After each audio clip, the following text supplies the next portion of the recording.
Hello there, John the Bearded Vampire here. Welcome to another video. I hope you're doing well. We're still in quarantine, but we're getting a bit lifted now. So that's all kind of like really cool. It is Wednesday. It is almost almost 10 to 7 in the morning, which is why it's a little bit dull. So excuse me for that. Oh, pardon me. Just want to talk a little bit about grief and my thoughts on it.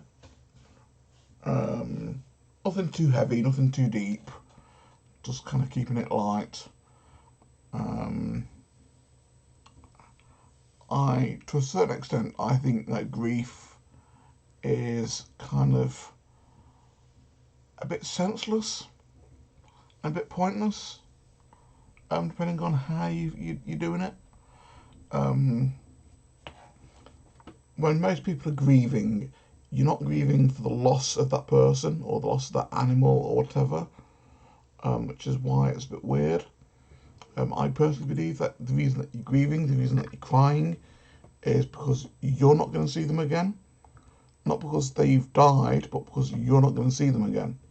Which is a very kind of selfish kind of point of view. Now, it's rather than celebrating their life as it was, their life up until then, celebrating how they lived their life, celebrating their passing to the next level of whatever, whether if you believe in heaven, if you believe they're going to heaven, if you believe it's not even what you believe in. You shouldn't grieve and celebrate what you believe in. You should grieve and celebrate what they believed in. So, for example, if they believed in nothing, you should kind of celebrate the fact that they have now become nothing. Not because it's what they wanted, but it's because it's what they believed in. If they believe in heaven, then yeah, by all means celebrate the fact that they've gone to heaven. If you believe in the Force, celebrate the fact that they've joined the Force because that's what they wanted to do. If you believe in Gaia and all that kind of stuff, Mother Nature and stuff like that, celebrate the fact that they have joined whatever otherworldly force that is out there, that they have joined. Celebrate that fact.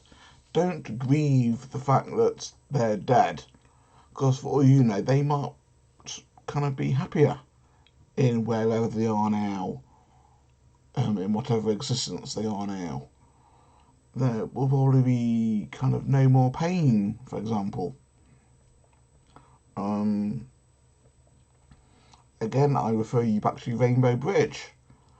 In Rainbow Bridge, the animals are no longer old or suffering. They are young, healthy beings again. So you don't celebrate the fact that your pets just died. You don't grieve the fact that they've just died because they're in a better place. They're young, they're healthy, they're doing fine. They're just waiting for you. The only reason that you're grieving them is because you won't see them again, which is very selfish. My flabby arms. You shouldn't. I don't know.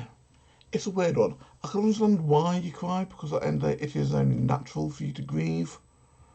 But again, like I say, you're doing it for the wrong reasons most of the time.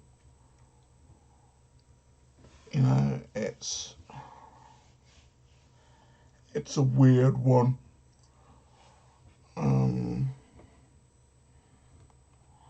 I've seen people kind of crying when a person's dead.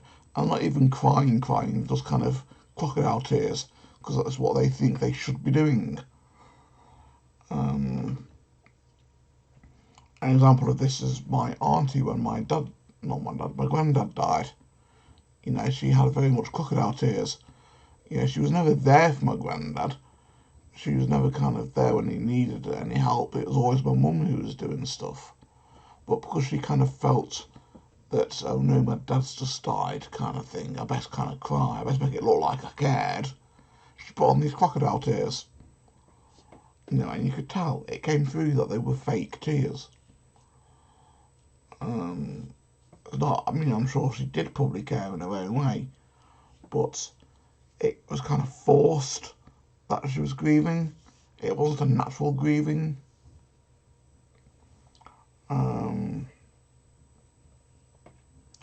So I mean, I cried when I lost Samba, and that was a very selfish thing to do, because I was crying because I wouldn't see her again.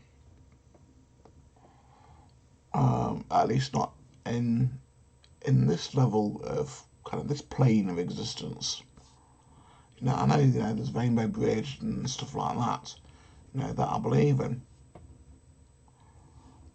So I know that I will see her again. But at the time, you know, it really upset me that I wasn't going to see her again. That I wasn't going to kind of have this kind of paw tapping at me to have fuss, grieving that I wasn't going to have this cat just kind of curled up on my chest and washing my beard. You know, I wasn't grieving for her loss, for her death. I was grieving because I wasn't going to see her again, and that's kind of wrong. It's natural, but it's kind of wrong.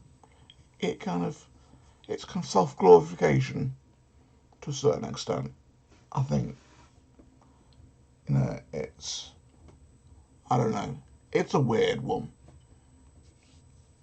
I have many kind of opposing views on it. I don't know. I don't know where to end this video. It's not really gone exactly how I wanted it to. It's not really, I didn't know how I wanted it to go. It's just kind of gone kind of weird, I don't know. So I'm going to leave it here. What are your thoughts, for example, on grieving and loss? Do you think it's selfish that you should cry? Do you think it's wrong that you cry? Do you think it's natural to cry? I don't know. Let me know what you think, and I'll see you all in another video. Bye.